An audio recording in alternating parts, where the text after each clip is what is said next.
Hi, my name is Catherine Lopedito, and I'm here to recap on the 4 videos that we watched and talking about the importance of listening and intervention skills for counseling. So we see the first case was case 9, and that was the non-judgmental listening cycle. Now in this, we see the counselor and the client beginning with an interaction. He uses invitational skills and also reflecting skills. And he uses open and closed questions when talking to the client. We can tell he's a good listener, and he stops to summarize information heard by the client to make sure they're both on the same page. He also uses paraphrases by rephrasing the facts that were stated by the client. And he encourages the client by saying, "Tell me more," or "Say something about that." He also uses reflection of feeling and reflection of meaning. The next case number 1, was invitational skills, and we see the counselor asks the client to tell her a little bit more about him sounding distressed over the phone when they had talked earlier. She encourages him by saying okay and yes, and she also asks, "Tell me more about the accident." And she also uses paraphrases as well. In the 5th case, we see that is the reflection feelings.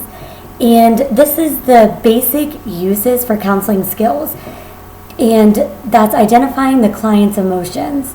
So reflection was being used in the session 2. And that is used feelings, talking about how the client felt a burden, and you might feel frustrated with yourself. Sometimes it's satisfying. Also at the end of the session, he summarizes about what was discussed. In the 7th case, we see the reflecting meaning, and that's a personal significance of client stories deeper than feelings. So we start with superficial topics and then go to deeper ones. And so we use invitational skills, paraphrases, and reflection of feelings. He asks questions to find out more about the issue and shows reflection of feelings when counselors ask client if he feels responsible for his parents moving. I did notice that they all start off being trying to build the client relationship, but we do see that they all start off with a roadmap of counseling process, but no problems are solved. They're more talking and asking questions, but nothing is solved in this.